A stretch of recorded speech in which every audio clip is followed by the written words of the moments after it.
बिस्मिल्लाहिर्रहमानिर्रहीम। अस्सलाम वालेकुम नाज़रीन, मैं हूं आपका होस्ट अहमद फवाद। अहम खबरों के साथ आज की व्लॉग में आपकी खिदमत में हाजिर हुआ हूं। सबसे पहली बड़ी ब्रेकिंग न्यूज़ तो ये है कि ईरान और अमेरिका दोनों के दरमियान इनिशियल मुआहदा तय पा गया है। ट्रंप ने बाकायदा तौर पर ट्वीट करते हुए तस्दीक कर दी है कि मुआहदा हो गया है और बहुत जल्द यानी कि आज ही मुआहदे के ऊपर जो दस्तखत है ना वो हो जाएंगे। ये ट्रंप ने अपनी ट्वीट के अंदर बड़ा दावा किया है। लेकिन दूसरी तरफ न्यूयॉर्क टाइम्स की जानिब से एक खबर शाया की गई है डील से मुतलिक, और जो डील न्यूयॉर्क टाइम्स लिख रहा है इस डील पर ईरान की जानिब से डिनाइल आ गया है कि नहीं, ऐसी तो कोई डील हमारी नहीं हो रही। तो आया डील हो रही है या डील हो चुकी है या डील नहीं हुई, या अगर हुई है तो डील किन नुकात के ऊपर हुई है, कुछ अहम तीन तफसीलात हैं। एक तो वो आज की व्लॉग में आपके साथ शेयर करूंगा। दूसरी इंपॉर्टेंट खबर यह है कि इस सारे मामले में इसराइल की क्यों चीखें निकल रही हैं, खास तौर पर पाकिस्तान को लेकर काफ़ी ज़्यादा हट रही है उसकी। इसकी रीज़न क्या है, पाकिस्तान ऐसा क्या रोल प्ले कर रहा है जो उन्हें पसंद नहीं आ रहा, इस पर कुछ आमतरीन तफसीलात हैं, वो भी आपसे शेयर करूंगा। और फिर इसके साथ एक दो चीज़ें और भी हैं, एक दो डेवलपमेंट्स और भी हुई हैं यूरेनियम वाले मामले के ऊपर ईरान और ट्रंप के दरमियान, इस पर भी कुछ आमतरीन तफसीलात हैं, वो भी आज की व्लॉग में आपके साथ में शेयर करूंगा। सबसे पहले तो जी आपको एक अल जज़ीरा की आलमी मीडिया इदारा है उसकी एक रिपोर्ट भी है।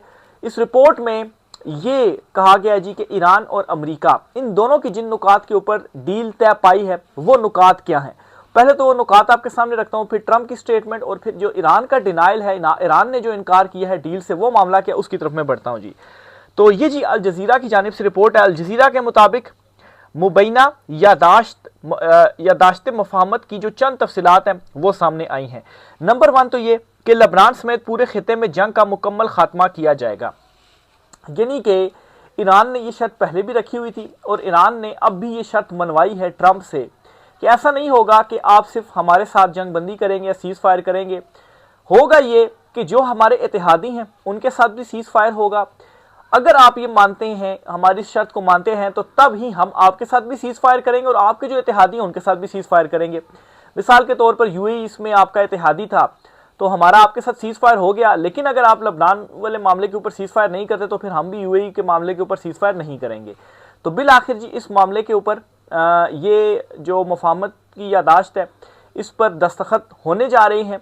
बहरहाल इसके ऊपर इत्तेफाक हो चुका है दोनों तरफ से कि खिते में ना सिर्फ ईरान बल्कि जितने भी उसके इत्तेहादी हैं हर जगह पर जो सीज फायर है वो मुकम्मल तौर पर होगा। नंबर 1 ये बात तय हो गई है अमेरिका और ईरान के दरमियान। नंबर 2 ये कि अमेरिकी जो है वो जो समुद्री नाकाबंदी है उसे फौरी तौर पर ख़त्म करेंगे। सबसे पहले अमेरिका अपनी नाकाबंदी ख़त्म करेगा अपना हरमुज से, और उसके बाद फिर ईरान ने जो अपनी नाकाबंदी है वो ख़त्म करेंगे, और फिर आज़ादाना ये इजाज़त होगी सबको कि वो अपनी जो शिप्स हैं, जो अपने जहाज़ हैं, बग़ैर टैक्स या टूल फीस दिए वो वहाँ से गुजार सकते हैं। तो ये शर्त नंबर 2 है, या आप यूँ कहें कि इस मुआहदे में पॉइंट नंबर 2 है जो दोनों के दरमियान तय पा चुका है। फिर इसी तरह से ईरान हुर्मस की खलीज को खोलेगा। ये उसी सूरत होगा जब जो अमेरिका है वो नाकाबंदी ख़त्म करेगा, फिर उसके बाद ईरान भी खोल देगा।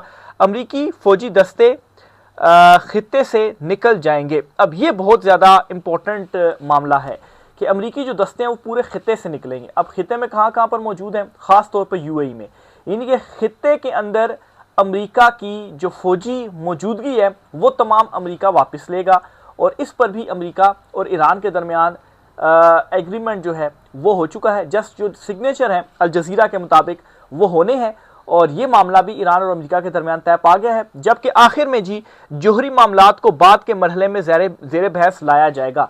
बाद का मरहला क्या है, पहले मरहले में ये मुकम्मल तौर पर सीज फायर होना था 60 दिन के लिए, और जो शराइत एक दूसरे को बताई गई थी इन शराइत के ऊपर मुकम्मल इम्प्लीमेंट होना है। फिर जब ये हो जाएगा तो फिर 60 दिन के अंदर जोहरी मामलात और दीगर जो इश्यूज़ हैं उनके ऊपर जो मुज़ाकरात हैं वो ईरान और अमेरिका के दरमियान होंगे, और फिर जो एक दोनों के दरमियान डील होगी उसे हतमी डील करार दिया जाएगा। तो अभी जो नुकात हैं इससे ये कहा जा सकता है कि इंटरम, एक जिसका होता है ना इंटरम रिलीफ या इंटरम बेल होता है, तो ये एक इंटरम मुआहदा हो गया है जी कि ये पॉइंट्स इनिशियल तौर पर इनको जो है वो लागू किया जाएगा और फिर उसके बाद दीगर मामलात के ऊपर जो मुज़ाकरात हैं वो चलेंगे। अब नाज़रीन, ये तो हो गया अल जज़ीरा की रिपोर्ट जो कि उन्होंने शेयर कर दी, आलमी मीडिया ने शेयर कर दी कि ये जो नुकात हैं वो दोनों के दरमियान तय हुए हैं। अमरीकी प्रेसिडेंट जो हैं वो क्या कहते हैं जी। ट्रंप ने एक अपना जो उनका ट्रुथ सोशल प्लेटफॉर्म है सोशल मीडिया का, उस पर उन्होंने ट्वीट की है। उस ट्वीट में वो क्या कहते हैं, वो कहते हैं जी कि अमेरिका और ईरान के दरमियान नंबर 1 तो ये मुआहदा तय पा गया है। नंबर 2 वो ये कहते हैं कि 10 ममालिक, 10 मुस्लिम ममालिक कौन से जी, जिसमें सऊदीया है, बहरीन है, कुवैत है, कतर है, पाकिस्तान है, तुर्की है और इसके अलावा दीगर ममालिक है, बहरीन और कुवैत वगैरह भी। तो ये वो 10 ममालिक हैं तकरीबन जिनके कहने पर हमने ये जो मुआहदा है ना वो किया है। ये ट्रंप ने अपनी उस ट्वीट के अंदर कहा है। मजीद वो कहता है जी कि इन ममालिक के साथ मैंने मुश्तरका तौर पर एक कॉन्फ्रेंस की और इस कॉन्फ्रेंस में नुकात डिस्कस हुए और उन्होंने मुझे कन्विंस किया और दूसरी तरफ ईरान को भी जो है वो कन्विंस किया गया। इन तमाम की जिम्मेदारी उठाने पर ऐलान करने जा रहा हूँ कि आज अमेरिका और ईरान में मुआहदा होने जा रहा है। ईरान ने रजामंदी जाहिर कर दी है। ज़ाहिर सी बात है, अमेरिका की तरफ से भी रजामंदी है, ईरान की तरफ से भी रजामंदी है। अब सिर्फ मुआहदे के ऊपर जो दस्तखत है ना वो रह गए हैं और बाकी जो मामलात है ना वो तय हो चुके हैं। ये अल जज़ीरा की रिपोर्ट के मुताबिक भी पहले जो आपसे शेयर किया और ट्रंप की ट्वीट के मुताबिक भी 60 दिनों तक सीज फायर रहेगा, बाकी मामलात फिर बाद में जो है वो तय किए जाएंगे। अब रिपोर्ट में भी यही था कि 60 दिन के अंदर पहले तो सीज फायर होगा और फिर उसके बाद बाकी मामलात कौन से जो जोहरी मामलात वगैरह हैं इन पर जो चीज़ें हैं ना वो अब बाद में तय की जाएंगी। तो ये ट्रंप की जानिब से भी इस चीज़ की जो तस्दीक है ना वो कर दी गई है कि जो डील है ना वो हो चुकी है। अब तीसरी इंपॉर्टेंट इसमें नुक्ता ये है कि ईरान डिनाई कर रहा है, ईरान इनकार कर रहा है डील से। न्यूयॉर्क टाइम की जानिब से एक जो खबर है ना या रिपोर्ट है वो शाया की गई है जिसमें यूरेनियम अफजुर्दगी के हवाले से भी उन्होंने लिखा है कि ईरान मान गया है अमेरिका की शर्त। तो इस रिपोर्ट को ईरान की तरफ से डिनाई किया गया है कि जो जोहरी हथियार ये यूरेनियम वाला जो मामला है ना इसके ऊपर अभी तक अमेरिका और ईरान के दरमियान कुछ भी तय नहीं हुआ, इसलिए हमारी तरफ से डिनाइल है जो कि न्यूयॉर्क टाइम्स की जानिब से ये जो रिपोर्ट है ना वो की गई है। ऐसी किसी किस्म की भी कोई जो शर्त है ना वो हमारे इस इंटरम या इनिशियल मुआहदे के अंदर शामिल ही नहीं है। इनिशियल मुआहदे में क्या क्या चीज़ें शामिल हैं वो मैंने आपसे शेयर कर दी हैं। ट्रंप की जो ट्वीट है वो मैंने आपसे शेयर कर दी। ट्रंप की ट्वीट में भी इस किस्म की कोई बात नहीं है। तो इसलिए जी ईरान ने जो न्यूयॉर्क टाइम्स ने एक रिपोर्ट शाया कर दी कि ये डील हो गई है और यूरेनियम के मामले पर भी डील हो गई है, इस डील से ईरान ने इनकार कर दी। इस तरह की कोई भी जो डील है ना वो नहीं हुई। और मुख्तलिफ सराय से भी जो खबरें आ रही हैं वो भी यही है कि जो अल जज़ीरा की जानिब से रिपोर्ट किया गया है मुकम्मल तौर पर इत्तेहादी जो हैं ईरान अमेरिका हर तरफ जो सीज़ फायर है वो होगा। सैंक्शंस वगैरह जो हैं वो ख़त्म होंगी ईरान से, वो तेल बेचेगा, वो उसके बदले में क्या होगा कि उसके कुछ असासे जो हैं वो भी जो मुंजमद असासे हैं वो भी बहाल किए जाएंगे। और प्लस क्या होगा कि अब हरमूज जो है ना सिर्फ ईरान उसको खोलेगा बल्कि उसमें से जो टूल टैक्स या जो फीस है ना वो भी चार्ज नहीं करेगा। और जो 60 दिन के लिए सीज फायर हुआ है ना, अच्छा ये भी जो टूल फीस चार्ज ना करने और दीगर मामला है ये सिर्फ 60 दिन के लिए। अगर 60 दिनों के अंदर अमेरिका और ईरान के दरमियान जोहरी मामलात के ऊपर या यूरेनियम वाले मामले के ऊपर कोई मुआहदा तय पा जाता तो ठीक है, नहीं तो 60 दिनों के बाद फिर एक नया वो होगा कि आया सीज फायर को हमने कंटिन्यू रखना है या नहीं रखना। फिलहाल ये जो इंटरम मुआहदा ना ये सिर्फ 60 दिनों के लिए है। 60 दिनों तक भी अगर यूरेनियम के मामले के ऊपर कुछ तय नहीं होता तो फिर हो सकता है कि मजीद इसमें जो एक्सटेंशन है वो हो जाए और जो मुज़ाकरात है ना वो दोनों तरफ से कंटिन्यू रहें। तो बहरहाल जी ये ईरान ने स्पेशली यूरेनियम के मामले के ऊपर डिनाई जो है वो किया है, इनकार किया कि इस मामले के ऊपर ना अभी तक कोई मुज़ाकरात हुए हैं, ना ही हमने किसी किस्म की जो शर्त है वो ईरान की मानी अमेरिका की मानी है। इनिशियल सीज़ फायर के बाद, इनिशियल मुआहदे के बाद 60 दिन के अंदर मुज़ाकरात होंगे, उसमें फिर मज़ीद जो चीज़ें हैं ना वो तय की जाएंगी। 10 ममालिक जो हैं वो कैसे अमेरिका की बजाय ईरान के साथ खड़े हुए हैं। देखें, ट्रंप ने खुद इस मामले के ऊपर इकरार किया है अपनी ट्वीट में कि जो 10 ममालिक हैं जिनमें पाकिस्तान है, तुर्की है, सऊदीया है, बहरीन है, कुवैत है, कतर है, ये वो 10 मुस्लिम ममालिक हैं जिन्होंने मुझे कन्विंस किया और जिम्मेदारी ली, जिसके बाद मैंने क्या किया कि सीज़ फायर या मुआहदे के ऊपर मैं एग्री हुआ हूँ। तो इसका मतलब ये है कि अमेरिका जो कि हमला करने जा रहा था ईरान पर, तो ये जो ममालिक थे ये ना सिर्फ खड़े हुए बल्कि इन्होंने अमेरिका को रोका कि आप ईरान के ऊपर हमला ना करें। कतर के हवाले से बाकायदा तौर पर रिपोर्ट्स जो हैं वो सामने आई हैं कि टेलीफोनिक गुफ्तगू भी हुई ट्रंप के साथ जिसमें उन्होंने कहा कि ईरान के ऊपर हमला ना किया जाए। इसकी रीज़न क्या थी? इवन कि यूएई ने भी ये काम किया। इसकी रीज़न क्या थी? रीज़न ये थी कि अरब ममालिक या इन मुस्लिम ममालिक को जो कि खित्ते में ईरान के साथ मौजूद है, इनको ये मालूम था कि अगर कोई एडवेंचर किया जाता है अमेरिका की जानिब से ईरान पर, तो फिर उसका जो खमियाजा है, जो उसकी कीमत है, वो हमें अदा करना पड़ेगी, जो कि हम अदा नहीं कर सकेंगे इस मरतबा।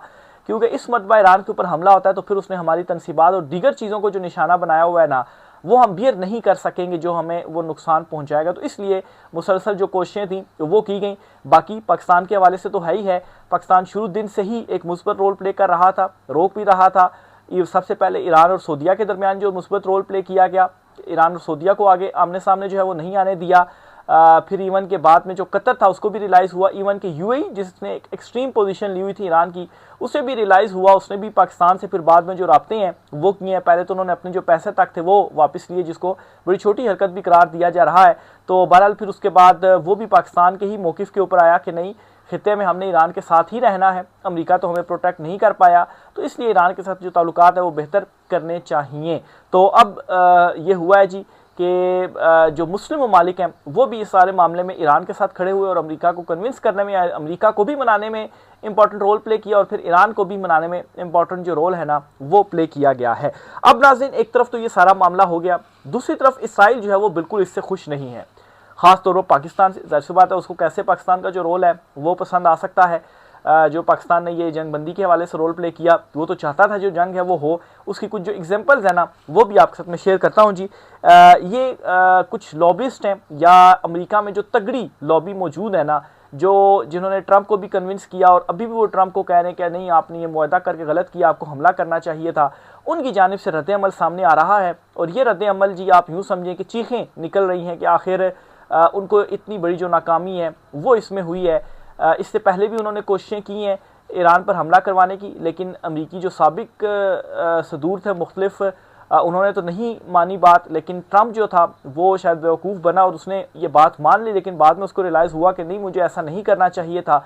तो अगर ट्रंप से भी वो ये नहीं करवा पाए तो फिर बाद में तो अब चीज़ें इस्टेब्लिश हो गई हैं कि वाकई ये गलती थी, तो बाद में आने वाले जो सदूर हैं वो कैसे ईरान के ऊपर हमला करेंगे। तो इसलिए भी जो चीखें हैं ना वो निकल रही हैं, क्योंकि वो जो ग्रेटर बनाने वाला ख्वाब था ना, तो फिर उसके ऊपर ज़रा हर्ज आ रहा है कि अब जो है वो ये हम किस तरह से मुमकिन बना पाएंगे। तो इसमें जी लिंडसे ग्राहम है, ये अमरीकी सेनेटर हैं, इन्होंने जी एक लंबी चौड़ी ट्वीट की है और इस ट्वीट के अंदर बुनियादी तौर पर इन्होंने ये जो मुआहदा ना इसको मुस्तरद किया है। नंबर 1 तो ये लिंडसे ग्राहम ये इस मुआहदे को मुस्तरद करते हैं और ये काफ़ी ज़्यादा बातें भी करते रहे हैं ईरान अमेरिका जंग के दौरान, और काफ़ी ट्रंप को भी कहते रहे कि नहीं, हमला करना है और ईरान को हमने ये नुकसान पहुंचा दिया, हम ईरान को ये कर देंगे, हम ईरान को वो कर देंगे। दूसरे नंबर पर ये टेड क्रूज हैं जी, इन्होंने भी डील को परेशान कुन करार दिया है।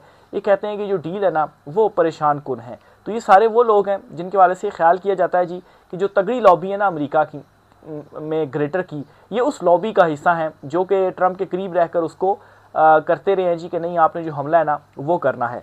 फिर इसी तरह से जी डैन सफेरियो, ये जी एक और अमेरिका में है, इनकी जानिब से भी ये कहा गया है कि नेतन्याहू अब इस डील को ख़राब करने की कोशिश करेंगे। क्यों ख़राब करने की कोशिश करेंगे? क्योंकि वो नहीं चाहते थे ये डील हो, उन्हें ये पसंद नहीं था कि ये डील हो, लेकिन बिल आखिर जो डील है ना वो हुई। और ट्रंप की भी मजबूरी थी, ऐसा नहीं है कि ट्रंप ने कोई बड़ी खुशी के साथ ये जो डील है वो की हो, ट्रंप ने मजबूर होकर ये डील की है। एक तो अमेरिका के अंदर से उसके अगेंस्ट रद्द अमल आ रहा था, अगर वो कोई डील ना करता तो उसके जो मुआवजे के, उसकी इम्पीचमेंट के जो इम्कानात थे ना वो बहुत ज़्यादा बढ़ जाते और उसको बतौर सदर जो है वो अपनी नशिस्त जो थी ना उससे भी हाथ धोना पड़ सकता था। लेकिन इस जंग से निकलने के बाद एटलीस्ट ट्रंप जो है वो कोई बयानिया बना पाएगा कि देखें, मैंने ईरान से ये जो चीज़ें हैं ना वो हासिल कर ली हैं अपनी मकबूलियत वापस हासिल करने के लिए। अदरवाइज़ खैर अभी भी मुश्किल ही है कि वो अपनी जो मकबूलियत है वो वापस गेन कर सके, जितनी इस टाइम पर उसकी मकबूलियत गिर चुकी है। लेकिन फिर भी इतना वो ज़रूर कर पाएगा कि अपना जो मिड टर्म इलेक्शन है वो इस हद तक सिक्योर कर ले कि उसकी जो कुर्सी है ना वो सिक्योर रहे। फिर इसी तरह से जी अमरीकी अखबार या आलमी मीडिया क्या रिपोर्ट कर रहा है जी कि ट्रंप ने नेतन्याहू को धोखा किया। और आप यूँ समझें कि एक जहाज़ में अगर 2 पायलट हैं, ट्रंप उसका पायलट था और नेतन्याहू उसका को पायलट था, तो ट्रंप ने ना जी अपने को पायलट नेतन्याहू को जहाज़ से धक्का देकर नीचे गिरा दिया है। तो इस डील को ये करार दिया जा रहा है कि जी नेतन्याहू को धक्का देकर तो नीचे गिरा दिया गया है चलते हुए जहाज़ से, जो कि को पायलट था ट्रंप का। यानी कि ट्रंप ने नेतन्याहू को यहाँ पर धोखा दिया है ये डील करके। तो मेरे ख्याल से ट्रंप के पास कोई ऑप्शन नहीं था इसके अलावा।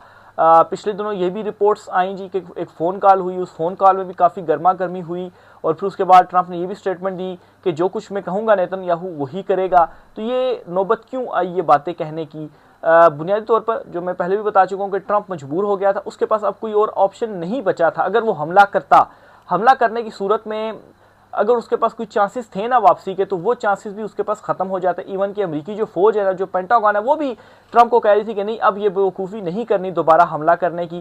ट्रंप के अपने जो करीबी साथी थे ना, वो ट्रंप का साथ छोड़कर जा रहे थे इसी मामले की वजह से कि ट्रंप उनकी नहीं सुन रहा था। कल परसों फिर एक और जो इस्तीफ़ा है ना एक एजेंसी के सरबराह का, वो सामने आया तुलसी ग्रेबार्ड का कि भाई वो भी इसी मामले से ही जुड़ रही हैं, उसकी जो कड़ियाँ हैं। तो ट्रंप के लिए मुश्किलात बढ़ती जा रही थी अमेरिका के अंदर, उसके करीबी उसको छोड़कर जा रहे थे। तो इस वजह से ट्रंप मजबूर हुआ और ये जो डील थी ना वो ट्रंप ने करनी ही करनी थी। तो बहरहाल जी ये कुछ लोग हैं जो कि नहीं चाह रहे थे, जिनकी चीखें भी निकल रही थी कि ये जो मुआहदा अब हो गया है ना, और अगर अब दोबारा जंग नहीं होती ना, तो फिर उसके बाद हो सकता है कि कई कितने अरसे तक अमेरिका जो है वो शायद ईरान के ऊपर हमला ना कर सके। और अब तो वैसे ही अमेरिका की जो अपनी एक पावर है ना, जो उसकी एक वर्थ थी, यानी कि उसकी बात की एक वर्थ थी, वो खित्ते का चौधरी बना हुआ था, अब वो वर्थ भी वो खो चुका है। इवन कि अपना उसका नेटो उसका कितना बड़ा इत्तेहादी है, उसने इसमें साथ नहीं दिया। जो अरब ममालिक थे, मुस्लिम ममालिक थे, वो भी इनिशियल ईरान की बजाय अमेरिका के साथ खड़े हुए, लेकिन बाद में उनको भी एहसास हुआ और वो भी अमेरिका से हटकर फिर ईरान के साथ खड़े हुए और डील करवाने की जो कोशिश है, जो कि एट द एंड कामयाब हुई है, उस तरफ जो है वो जुट गए। तो बहरहाल जी ये आज कुछ आमदी तफसीलात हैं। मुआहदे के ऊपर दस्तखत कब होते हैं आज का इस हवाले से बताया जा रहा है कि आज इस पर कोई डेवलपमेंट हो सकती है। बहरहाल तय पा गया है, आलमी मीडिया की रिपोर्ट्स देखी जाएँ, ट्रंप की ट्वीट्स देखी जाएँ, तो मामला तय पा गए हैं। इवन कि ईरान की जानिब से जो डिनाइल भी आया है ना, वो डील इस डील से मुतलिक नहीं है, वो उस मामले से मुतलिक है जो कि न्यूयॉर्क टाइम ने गलत जो खबर है वो शाया की, जिसमें यूरेनियम की के हवाले से जो खबर है वो दी गई, उस पर ईरान ने डिनाइल किया है। ईरान बाकी चीज़ों पर भी डिनाई कर सकता था, लेकिन उस पर डिनाई ना करने का मतलब ये है कि जो मामलात है ना वो तय पा गए हैं। तो बहरहाल जी इस पर मज़ीद जो भी डिटेल्स होती हैं आपसे शेयर करते रहेंगे। राय का साथ कीजिएगा। आज के व्लॉग से इतना ही, इजाज़त दीजिए, अल्लाह हाफिज़।